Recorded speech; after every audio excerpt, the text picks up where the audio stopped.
As a melting pot of culinary innovation and creation, it is no secret that America is home to some of the greatest sandwiches in the world. And so that's why we're going to find the greatest sandwich in America. So I threw up a poll on Instagram asking you for what you think the best regional sandwich in America is. And it could be anywhere, we'll go. We based that poll off of a reputable article, added a couple more just for extra oomph, and the results are in. And this journey is gonna take us to 8 cities across America to find what we're looking for. With all that being said, let's begin at the 5th bottom most voted for sandwich. Po' boys. You can only have a true one if you start off in Louisiana. And that's where we are. It's kind of a way of life here. You can have them however you want. Choose your own adventure. You can do shrimp, you can do beef, you can do a mix of the two. We moved. We can't get away from the music. We really tried. We tried for a long time. So enjoy the music while you can. We're getting the po' boy the same way across the board for every single place that we go to. And that is fried shrimp, fully dressed on a po' boy roll for every single spot. So with all that said, let's begin in our first spot. Guys. This is a local secret. It's not talked about enough. It's Guy's Po' Boys. They're famous for their shrimp po' boy. I've been here before, by the way. I really like this guy. It's literal mom and pop shop. Little blue building. They're here every day. Every time I come here. And the product is always incredible. Cheers. Oh God. I'm nervous for the other sandwiches. We're starting on a remarkable high. Every little shrimp feels like it was made love to. Crunchy, light thin, wispy breading, but you guys know how I feel about salt. And the salt levels in this sandwich are quite literally perfect. Everything was fried fresh. It's super hot. Shrimp's cooked nicely. It's got like a seasoning to it. It's not just salt, obviously. The bread is soft. It just all makes sense. But what I really like is they don't skimp on all the toppings. It's loaded with fresh tomato, lettuce. I'm a big mayo guy. They load it up with the mayo. Without the mayo, the sandwich wouldn't be what it is. Everything's what I want it to be. Honestly, this sandwich is immediately starting us off at an 8.5. I rarely give 8s. We're gonna need a really good sandwich to beat this. Moving on. Okay, so we're at Doma Lisa's, a family-owned neighborhood bar, which then added food, but their food might be as legendary as the bar. I will say, this place is 106 years old, only slightly older than me. It looks good. The shrimp are small, they're like little baby shrimp. I can't complain about that. I like that.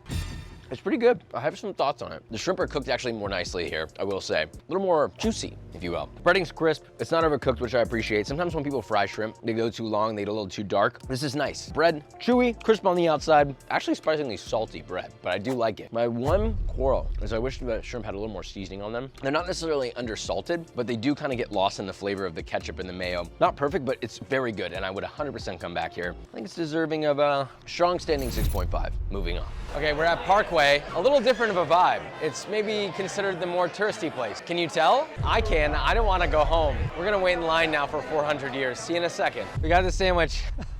It actually wasn't that bad. We managed to time this out so good. You can probably see the line from here. We waited maybe 10, 15 minutes, got in, no big deal. Now it's looking more like 45 to an hour. This better stand up to that. And I will say, visually, in comparison to the other two, this definitely stands up for being a more potentially touristy location that's been there for 113 years, supposedly approached by Beyonce and Barack Obama. That's pretty high up there.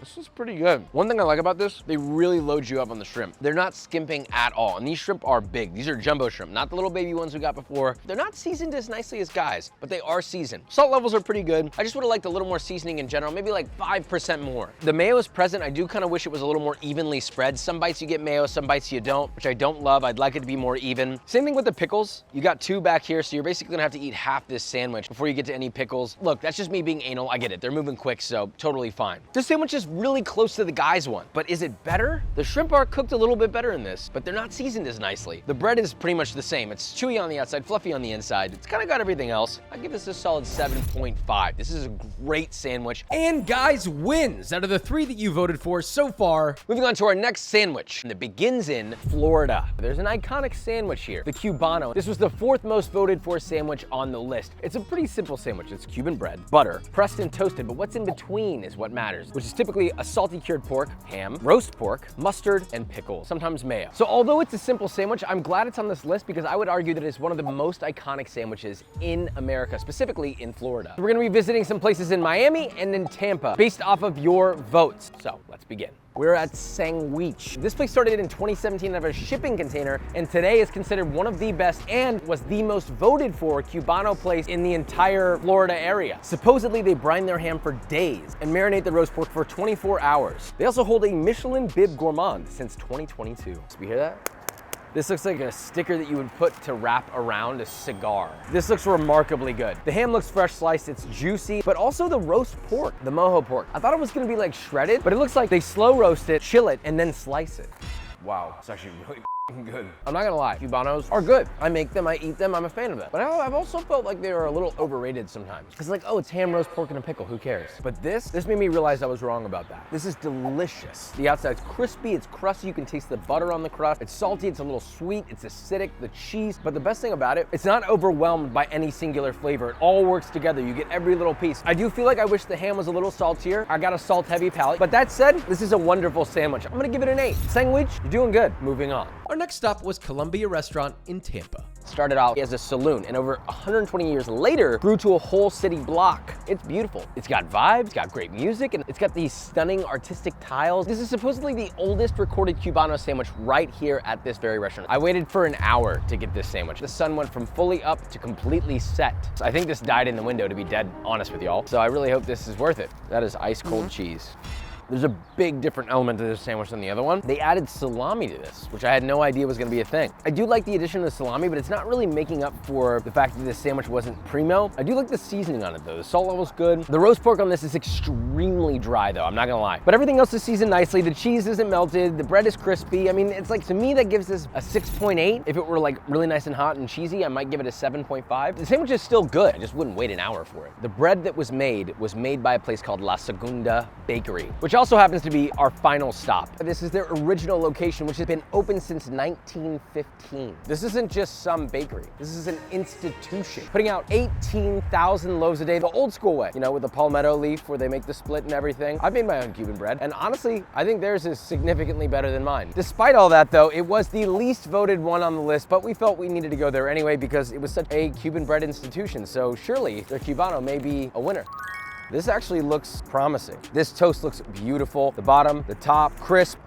This fresh bread is absolutely bonkers. This is the best bread we've had on any sandwich. It's almost flaky because it's fresh. Now, the place we went to yesterday used the same bread, but this one's better because it's fresher. The pickles are nice, not too acidic, not too salty. Ham is salty. The roast pork is seasoned pretty well. It's not dry. What I really like is this yellow mustard, or whatever mustard there is in here. It's almost like borderline creamy, like a Dijonnaise, but it's stone ground. My biggest complaint is the cheese is not melted. I don't know what it is about these places that they make the Cuban and they never melt the cheese, except for sandwich. But the salt levels are better on this. Honestly, I'm gonna also give this sandwich an 8. That's right, we have a tie. You have a place in Miami and you got a place in Tampa. You know where to go. You're welcome. Moving on. So we're in Chicago for the one and only Italian beef. It is thinly sliced beef that has been braised in a nice jus, served in between a roll that's then been dunked in the jus. It's juicy, it's fatty, it's messy, it's delicious. It is single-handedly the definitive Chicago street food. This was the 3rd most voted for sandwich on our entire list, thanks to you. So we're starting this off at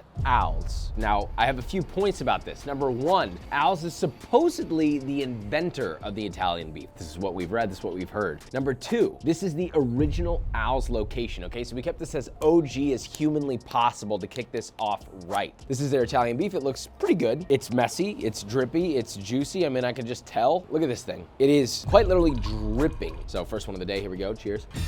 Okay, I like it, I do like it. The bread is nice and chewy, but the first bite you get, it's almost like just gushing in your mouth with salty, slightly spicy, juicy beef broth. It's not a complete mushy sponge. It's still chewy, it's got integrity, I like that. The beef is nice and tender, it's not dry, which I appreciate. Flavor-wise, I feel like it could be a bit more diverse. It feels a little one note. I'm not tasting much of the peppers. The giardiniera, it doesn't really give much. It's a wonderful Italian beef. If you go here, you'll probably be happy. I don't know that this is the best or not, but I'll give it a solid 7.8. So Al's didn't really do well. But the other 2 Italian beefs could still beat it and become the best sandwich in America. Okay, we're now at Portillo's. This is the most voted for place on the entire list of Italian beef. This is the most widely accessible Italian beef restaurant in Illinois. Probably, honestly, in America, because they're scaling outside of Illinois. It makes sense they'd be the most voted for, but that doesn't necessarily mean they're the best. We got their typical Italian beef. By the way, we're ordering all these the same. Traditional Italian beef with both a mix of sweet and hot peppers and dipped on both sides. Same exact way, all locations, just to keep it fair. This one is the messiest. I feel like they made this one a while ago. It's almost like too wet to eat.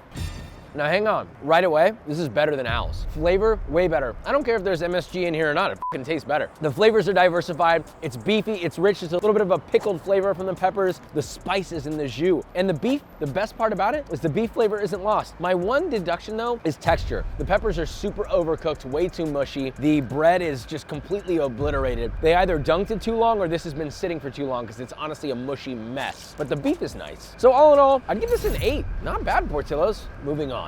Our final stop was Mr. Beef, but it turns out they were filming The Bear. We came back later that night, where our buddy Chris stayed open for us. He fired us off some beefs, gave me a kiss as usual. Not gonna show that on camera. And it was time to taste and see if the reigning champion still holds up. I need to address something. I know people are going to think, well, Josh, you've been to Mr. Beef before. Aren't you friends with him? Isn't there a bias here? Listen, I've eaten around. I've had different Italian beefs already, and I became friends with him after I had his sandwich. So let's see if it upholds the standard. Just the smell of this is unbelievable. First thing I'm smelling, beef. I smell the braise, I can get the jardiniere. You can smell the celery and the chilies on it. I haven't even taken a bite. That said, I am gonna take a bite. Could this end up being the best sandwich out of everything we've had so far? Are we looking at the best sandwich in America? It's juicy, it's seasoned perfectly. I don't even know where my brain is right now. Jardinera by far is the best out of any of the sandwiches we've had. It's fresh, I taste the celery, I taste the chilies, I taste every last little aromatic that's in there, the seasonings. There's like a little bit of olive oil in the jardinera like it's supposed to, so it's got some fattiness to it. But the beauty of this sandwich is the main event, beef. And I'm talking like a nice steak combined with the nicest roast beef you've ever had. It's thin, it's tender, it's not dry at all. It melts in your mouth, it's fatty, it's salted perfectly. It doesn't need any more or any less salt. It's right where it needs to be. Despite the fact that it's so messy, it holds together pretty well. And this bread, it cannot fall apart, it doesn't fall apart, but it does absorb those juices. So it's both juicy and spongy, but chewy at the same time. Out of all the Italian beefs we've had today, I'm gonna give this one a solid 9.2. A staggering 9.2, a rating that is very few and far to come by around here. But our journey has many sandwiches and states left. Moving on to the next sandwich. We're in Omaha at the Crescent Moon, the original ale house, for one thing and one thing only, the Reuben. This was our second most voted for sandwich in all votes you guys submitted. Everyone thinks that the Reuben was invented in New York. Actually, we found out that is not true. It was invented in Omaha, Nebraska. This place, Crescent Moon, suggests that they have the original recipe. Now, a Reuben is a sandwich with corned beef, sauerkraut, Swiss cheese, Thousand Island dressing, or Russian dressing to be specific, on rye bread that has been grilled or griddled. Sometimes the bread's toasted, sometimes it's not. I personally prefer it toasted, so I will be judging off that. So let's eat it. Oh yeah. The big waste management garbage truck arrived in this location, and he's gonna park right there.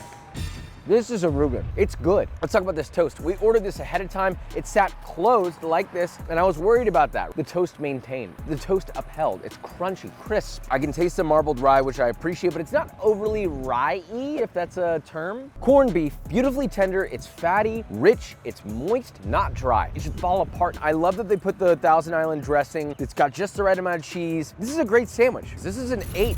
I wish we had this in Austin. I would eat this all the time. There's a reason this has been voted the #1 Reuben in Omaha, and it easily solidifies itself.